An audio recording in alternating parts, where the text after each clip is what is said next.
everybody. Welcome to today's Friday Assembly. I'm going back to the Thinking Stories book by Mike Feltham. If you want to get hold of a copy, it's available on the internet. Great stories in here. This one is about a queen, and she has got a really massive problem, which we'll come to in a minute. And this is about the world's best question, and this is how this story goes. The queen had a headache. A lady in waiting is someone who looks after queens. Okay, so her lady in waiting sent for the royal doctor. There's always a royal doctor somewhere in these stories, and he hurried to the phone. Not the phone, the throne. And he hurried to the throne, got to the queen, and decided to have a look at her. What's wrong? He said to the queen. The queen, I need to tell you this actually. The queen was really bad-tempered. Okay, she's incredibly bad-tempered because she had this problem.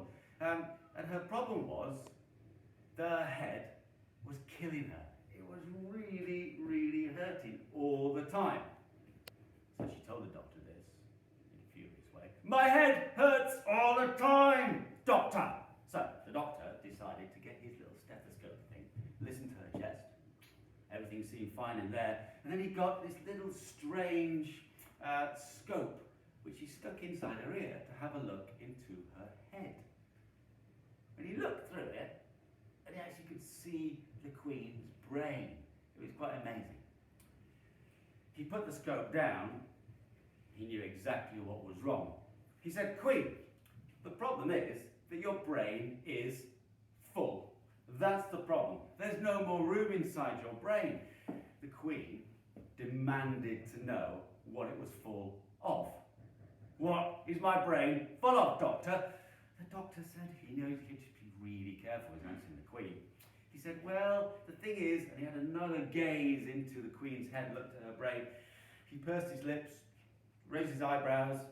He said, Your Majesty, stepping away from her, because he knew how bad her temper was. Stepping away, your head and brain are full of answers.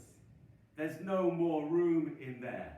It's so full, there's no room for anything else. It's just got answers in there, Your Majesty.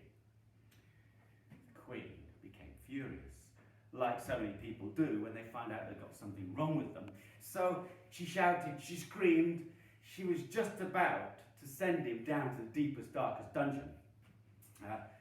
If anyone can help me, doctor, you can, but you'll go to that dungeon if you can't. She gave him time to think. He thought, and he thought, and he thought.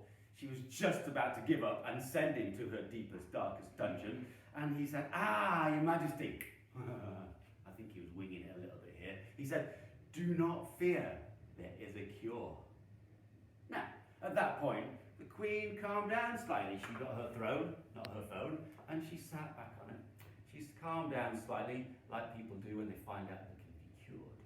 And she said, well, what's the cure then, doctor? The doctor thought for a bit and he said, this is what you've got to do. You've got to fill your mind full of questions. If you fill your mind full of questions, every question you have will remove one of the answers from your brain. And each time that happens, your brain will feel a bit better and you will feel better too. In fact, he said, the better the question, the more answers it gets rid of, he said to her. The queen started to think about this. Okay then. And he said, and also, you'll start to feel better immediately, as soon as this happens. So she got more and more furious. She said, but what is the world's best question, doctor? The doctor hung his head. I'm not sure. A few minutes later, after the doctor had been securely locked up in the deepest, darkest dungeon, the queen got to thinking, and she thought, and then she issued a challenge to the whole of the nation. This is the challenge she set. I want you to search the land far and wide, deep and high, and find the world's best question to help me out. Whoever brings it here to me in my throne room and tells me it will have riches beyond their wildest dreams. Wow.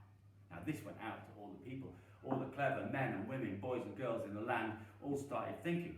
They were all brave, they were all adventurous. They set out across the land after they heard this challenge. Now, Some of them went to seek answers from cleverer people than them. Pretty smart thing to do when you've got a challenge like that. Don't always think about yourself. See if someone can help you out with it. So they went to see all these different people. Some of them sought out wise old wizards. I've not seen a wise old wizard for a while, but there might be some around here. And they were asking them, what's the world's best question? Some of them went to clever philosophers. Now at this point in the assembly, I'd probably say, does anyone know what a philosopher is? And I'd wait, and someone would come out with a great answer. But we can't do that here. So a philosopher is somebody who thinks about the world's deepest questions, about the meaning of life and things along that line. Okay? Some of them thought out thoughtful teachers, which I'm really pleased they did that, because thoughtful teachers are everywhere, especially in this school. You never know if they can come up with the world's best question. Some of them went to oracles. Now, if you've studied ancient Greece, you'll know that an oracle appears in their mythology a lot. An oracle is someone who often lives in a cave and has got all the answers to all the questions in the world. And some of them found important professors from all the best universities in the land. They asked them questions. What's the best question in the world? Tell me, tell me, tell me. I'm going to go and tell the Queen. Now, the Queen was pretty wise, and she set a time limit to this challenge. So she said, until the next full moon, so we're talking about maybe a month, these people had to go out into the land, men, women, boys and girls, went out to try and find the world's best question. When the time came, they all gathered in the throne room. The Queen sat on her throne, far more regal than this red chair in year 3. But she sat there, and then stretching out across the throne room, then through the door, through the main hall of the palace and down the stairs, was this line of clever men, women, boys and girls. Great adventurers had been out trying to find the world's best question. Now, one by one, they stepped up. They stepped up to the throne, they whispered their question into the ear, and one by one, after each question, the answers were coming out of the Queen's head. Every single time, she started to feel a tiny, minuscule bit better. But she was impatient. It was a very slow process. She was getting impatient, and even really good questions only got rid of a very few answers. To ease her pain just a little bit, no one had managed to find the world's best question. She was getting more and more impatient. The Queen was nearly out of space for people in her deepest, darkest dungeons, when a small boy pushed to the front of the crowd. Now, this is what I love about this story, because sometimes when you've got the answer to something, regardless if you're a small boy or a grown person, you still want to get that answer, that question out there. So he pushed his way to the front. He knew he could help her. This small boy pushed his way to the front, got up onto the Queen's arm of her throne. Imagine this throne's got a big arm. He sat there on the throne. The Queen was a bit taken aback. What's this boy doing here? He's pushing his way to the front. The boy leant over and whispered something into the Queen's ear. Immediately, the Queen lost all her bad temper. A massive smile came across her face. She kissed the boy on top of the head. Everything, all the answers in her head, vanished. She was cured. This boy had done it.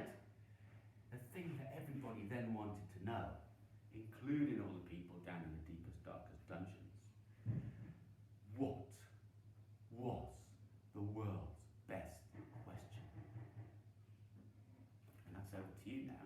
So what I want you to do is think about what the world's best question would be.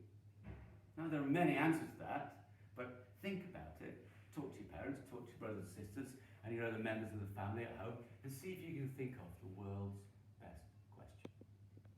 Okay, hope you enjoyed that story.